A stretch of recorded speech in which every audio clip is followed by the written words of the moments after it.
silakan. Ini yang penting saya sampaikan, ini sudah. Ada yang mau bertanya? Oh, ada di atas dulu ini. Langsung aja. Waalaikumsalam.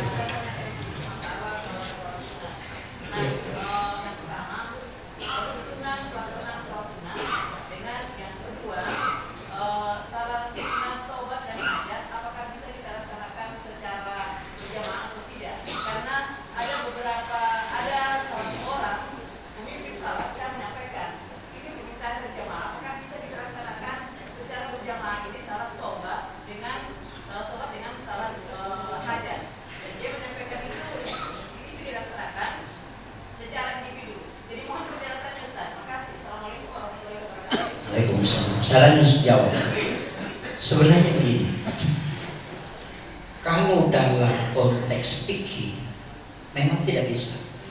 Sholat taubat itu tidak bisa dilaksanakan berjamaah. Sholat sunnah hajat juga tidak bisa dilaksanakan berjamaah. Konteks fikih ya, ulama-ulama fikih itu mutlak tidak boleh. Ya, termasuk sebenarnya sholat tasbih. Kalau ulama fikih itu tidak boleh dilakukan berjamaah. Yang boleh dilakukan berjamaah itu cuma sholat tarawih, hari raya Idul Fitri, Idul Adha. Itu sholat sunat gerhana, kemudian sholat sunat gerhana matahari, gerhana bulan, istisqa, itu semua boleh dikerjakan berjamaah. Tapi untuk sholat taubat, sholat tasbih, sholat sunat suruk, sholat duha, sholat lain, itu tidak boleh dikerjakan berjamaah.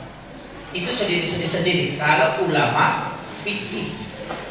Kalau ulama hadis itu membolehkan. Saya kasih tahu ya, ulama hadis membolehkan. Kenapa berbeda? Sama-sama ulama. Oh begini. Kalau ulama fikih itu mengatakan tidak bisa dilakukan kecuali ada praktek langsung dari Nabi. Semuanya haram kecuali ada perintahnya. Kalau ibadah sholat, baik itu tata cara pelaksanaannya maupun format pelaksanaannya, itu tidak boleh. Kalau ulama hadis dia mengatakan itu berdasarkan fadilah. Berdasarkan fadilah. Karena sholat sunat tarawih juga qiyamul Ramadan itu Nabi tidak lakukan berjamaah. Tapi kenapa Umar lakukan berjamaah? Nah, kasih berjamaah dengan satu imam. Nah dulu Nabi kerjakan tidak berjamaah. Jadi mestinya kalau kita mau ikut Nabi tidak boleh tarawih berjamaah. Tapi kenapa semua orang sepakat tarawih berjamaah? Berarti bahwa sholat sunat itu boleh dilakukan berjamaah itu untuk mengejar fadilahnya. Maka semua sholat sunat kecuali rawatib sesudah azan, sholat ini sesudah azan itu tidak boleh dan sesudahnya. Jadi kalau sholat sunat duha boleh kerjakan berjamaah itu berdasarkan penjelasan ulama hadis. Karena masing-masing punya alasan. Dalam mana ini diikuti? Tergantung kita. Dan dalam mana yang benar? Wah susah itu kalau bilang tanya yang benar. Karena ulama hadis bilang ini yang benar, ulama fikih bilang ini yang benar. Jadi bagaimana caranya? Makanya ada kaidah. Al-mukhti'u fi al-ijtihadi lahu ajrun. Ketika seorang mujtahid mengambil ketetapan hukum dan pendapatnya itu salah, maka dia dapat satu pahala. Kalau dia salah, dapat satu pahala bukan karena pahala salahnya, tapi pahala karena dia sudah mengkaji agama. Tapi ketika benar dapat dua pahala. Jadi yang salah dapat satu pahala, yang benar dapat dua pahala. Jadi mana yang diikuti? Kita kan gitu. Ya makanya bagi yang mau ikut berjamaah silahkan, yang tidak ikut berjamaah silahkan. Itu masing-masing kembali ke tadi itu. Sama juga dengan jumlah duha. Kalau ulama fikih duha itu maksimal 8, tidak boleh lebih. Kalau ulama hadis 12 rakaat, itu sudah beda. Jadi gitu. Jadi makanya kalau pendapat itu Pak Abu agak berat. Tidak usah kita jauh. Di sholat saja, sholat mulai dari niat itu 327 perbedaan pendapat sampai salam. Jadi kalau itu yang mau diperdebatkan, Pak, insya Allah kita tidak sholat. Iya kan? Iya. Jadi Kenapa ada perbedaan? Memang karena tata cara sholatnya Nabi itu banyak, bukan satu. Suatu ketika Nabi sholat mengangkat tangan sejajar dengan daun telinga. Suatu ketika Nabi sholat tangannya agak melebar ke samping. Suatu ketika Nabi sholat agak rapatkan tangannya ke depan. Suatu ketika Nabi mengangkat tangannya itu agak tinggi ke atas, sama dengan berdoa. Suatu ketika Nabi berdoa itu agak tunduk, mengangkat tangannya sampai ketiaknya kelihatan. Itu ada semua. Jadi sebenarnya perbedaan itu ketika pernah dilakukan, tidak usah mengatakan ini yang paling sunnah, tidak. Semua yang dilakukan Nabi itu berdasarkan dalil. Itu menjadi dalil. Makanya Nabi mengatakan shollu kama ra'aitumuni usolli. Sholatlah engkau sebagaimana engkau melihat aku sholat. Ada sahabat lihat Nabi sholat begini, itu diikuti. Datang lagi yang satu di waktu lain lagi bagi caranya Nabi, itu lagi yang diikuti. Dan semua mengikuti Nabi. Begitu, karena dia bilang ikut sholatlah engkau sebagaimana. Tapi yang diajar langsung oleh Nabi itu 7 orang yang diajar langsung.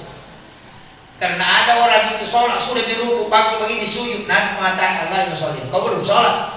Dia bilang saya sudah sholat. Dia mengatakan ulangi lagi, dia ulangi lagi sampai 3 kali dia ulangi. Dia mengatakan kalau begitu ya Rasulullah ajar, maka tidak aku tahu begitu dia aku tahu. Nah Nabi kasih tahu, perbaiki berdirimu, kemudian yang kau angkat tangan begini. Itu Imam Syafi'i Pak dengan Imam Ghazali ketika mau sholat itu lama prosesnya dia berdiri. Sampai itu dia koneksikan kalbunya itu dengan Baitullah. Dulu kan ada kompas, sekarang kan kita enak ada kompas kiblat. Dia itu hanya mengkoneksikan kalbunya, sering memutar-mutar sedikit arahnya itu untuk supaya merasakan pas. Dan selalu mengatakan mustaqbilal kiblat. Dia mencari itu, mengkoneksikan dengan kalbunya. Nanti pas betul itu baru dia takbir. Itu dari kita. Kita kan kadang masih miring Allah. Tidak persoalan itu. Jadi ulama kita dulu kan itu hati-hati. Sampai-sampai niat itu apa. Jadi kalau saya tidak, ibu yang mau ikut sholat taubat berjamaah ada yang membolehkan, ulama hadis. Tapi kalau yang tidak membolehkan itu ulama fikih. Makanya rata-rata yang memilih hati-hati itu tidak mau berjamaah. Ya lebih baik jangan berjamaah. Apalagi dosa kita kan masing-masing lain. Ya gitu. Iya. Dan dia mengatakan sholat taubat kan satu macam. Kalau kau sujud minta dia kesalahanmu. Sama itu doa bersama. Ada juga bilang wah susah itu kalau doa bersama. Dan tidak sama semua kebutuhan kan? Ya kan begitu. Nah saya penjual es, ini petani minta hujan. Kalau saya punya hujan dia tidak laku es. Gimana kira-kira? Karena begitu. Iya kan? Jadi ulama bilang tidak, yang begitu yang khusus, tidak usah kau masukkan ke situ. Yang diminta doa keselamatan dunia akhirat, dimudahkan rezeki, diberi kesehatan. Itu kan dibutuhkan semua. Ada juga dan tidak, yang dimaksud doa bersama itu tidak dipimpin. Doa bersama itu kita sama-sama berdoa, masing-masing minta sesuai kebutuhan. Jadi bukan dipimpin kayak mari kita makan bersama, masing-masing ambil piring, masing-masing ambil lauk. Jadi bukan bila makan bersama sama-sama dimakan, tidak. Jadi begitu kan? Jadi ada yang memahami begitu. Dia bilang kalau berdoa itu berdoa bersama, jadi berkumpul baru berdoa masing-masing sesuai kebutuhan. Ada bilang tidak, satu yang pimpin, yang lain mengaminkan.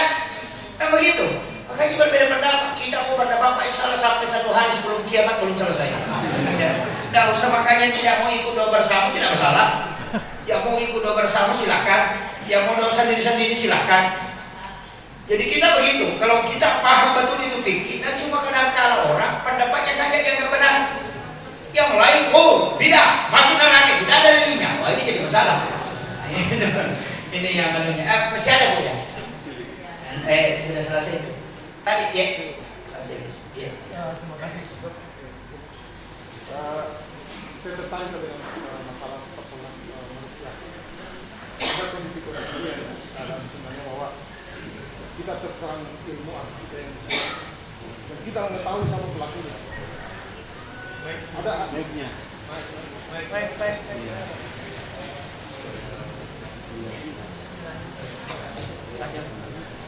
Terima kasih. Assalamualaikum warahmatullahi wabarakatuh.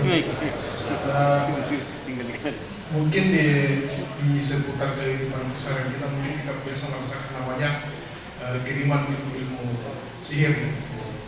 Dengan teknologi mungkin itu kita sudah melakukan amalan untuk membentengi diri kita, membentengi keluarga kita. Tapi di sisi lain, kadang kita mengetahui siapa sebenarnya pelaku pengirim ilmu sihir ini, atau kadang kita tahu siapa dukunnya. Mungkin ini saya mau mengingat amalan untuk bagaimana menghancurkan ilmu sihir itu dan ilmu dukun Sebenarnya sihir itu dari dulu, mulai sejak Nabi yang tidak kena syariat kan itu baru tidak ada ilmu sihirnya. Dari Nabi Ibrahim itu sudah kena banyak ilmu sihir itu banyak, dan ilmu itu tidak hilang. Bahkan ada ilmu sihir yang paling tinggi itu yang masih tersisa ketika dihancurkan kan, masih ada tersisa 1 lembar, dan itulah yang dipakai sampai hari ini. Bayangkan seandainya bukan hanya semua 1 kitab itu ada, itu patah. Untung hanya 1 lembar itu yang tersisa, dan itu yang dipakai para penyihir sampai hari ini. Jadi ilmu itu memang ada, dan sebenarnya Al-Quran itu sudah mengajarkan, Rasulullah sudah mengajarkan benteng banyak. Sebenarnya ilmu itu tidak ada, tidak dicabut. Kenapa? Supaya untuk membuktikan kekuatan Al-Quran. Begitu. Untuk membuktikan kekuatan doa. Kan gitu. Bahkan Nabi itu kan pernah disihir, kan melalui sumur kan, air sumur. Jadi banyak hal yang memang dalam kehidupan ini sebenarnya ada hikmahnya. Jadi ilmu sihir itu tidak bisa hilang.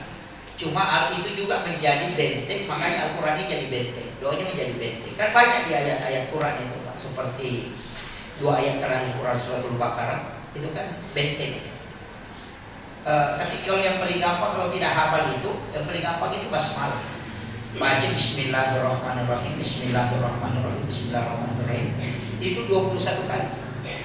Jadi itu bisa tiap ujung jari. Bismillahirrahmanirrahim, Bismillahirrahmanirrahim. Itu ditutup. Itu ada di patung mulut. Tutup begini. Baca Bismillah. Kemudian nanti kan kaki juga. Makanya 20 di pusat 1 kali itu ditekan. Baru baca Bismillahirrahmanirrahim. Jadi jangan dilepas nafas kalau dibaca itu Bismillahirrahmanirrahim. Bismillahirrahmanirrahim. Itu jangan dilepas nafas, itu benteng. Biasa orang baca itu ada nafasnya, itu bisa jebol itu. Kalau tidak nafas itu ditahan, kemudian baca Bismillah. Itu apa gunanya? Yang pertama, ketika orang itu dikirimi ilmu sihir tidak akan sampai. Yang kedua, pencuri tidak akan masuk ke rumah itu, di tempat itu benteng. Kemudian yang ketiga, rumah tempat itu tidak akan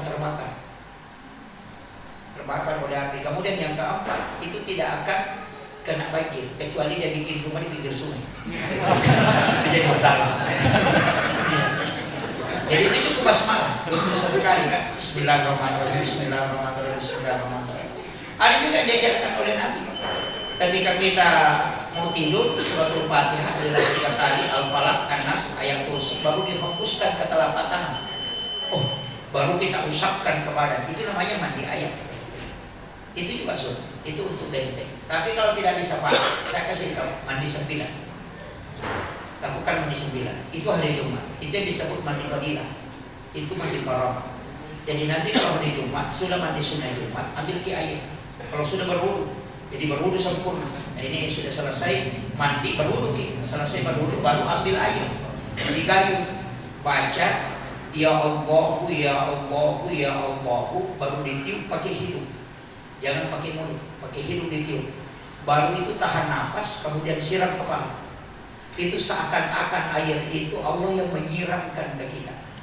Kemudian ambil lagi 1 gayung, kemudian baca ya Rahman ya Rahman ya Rahman, baru tiup pakai hidung, baru siram sebelah kanan.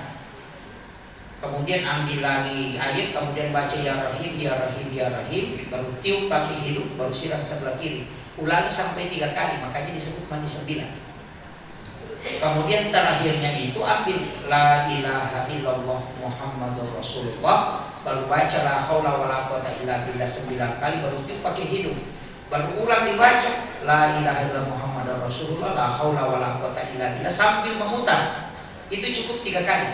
La haula wala quwata illa billah, la haula wala quwata illa billah, la haula wala quwata illa billah. Itu disebut mandi fadilah, itu mandi karamah. Orang yang melakukan itu jin tidak bisa masuk ke tubuh. Kemudian yang kedua, tidak ada anak-anak kita yang berani itu membantah. Kalau ada biasa orang dilawan sama anaknya, cukup lakukan itu, tidak berani. Kalau anak itu kalau baru kita bilang, itu sudah diam. Dan tidak ada orang bercerai dengan suami istri itu ketika mengamalkan. Itu yang menguatkan pasangan suami istri. Itu padilannya. Dan itu benteng betul-betul. Yang disebut mandi karam. Saya tak lanjut. Ini sudah masuk waktu ini. Saya kira ini yang saya sampaikan. Jadi itu aja ya. Tapi lakukan hanya hari Jumat. Jangan lakukan selain hari Jumat. Itu biasa orang terganggu kalau setiap hari. Itu seakan kayak melayang kalau jalan. Itu juga bahaya. Makanya ada beberapa, termasuk sebenarnya orang buang air besar itu hati-hati. Ada beberapa di situ yang bisa orang. Kalau ada orang buang air besar itu selalu melihat begini, melihat memutar-mutar ini, itu akan kena nanti bisikan dan was-was, tidak tenang hatinya. Itu karena banyak melihat. Makanya Nabi sunnahkan itu menutup kepala supaya mata kita itu tidak lari kemana-mana. Itu. Makanya baik itu. Makanya hati-hati juga kalau buang air besar. Ada beberapa itu. Ada 9 fadilah di situ harus dihindari. Tapi saya tidak bahas begitu. Saya kira sudah masuk. Akhirul kalam. Assalamualaikum warahmatullahi wabarakatuh.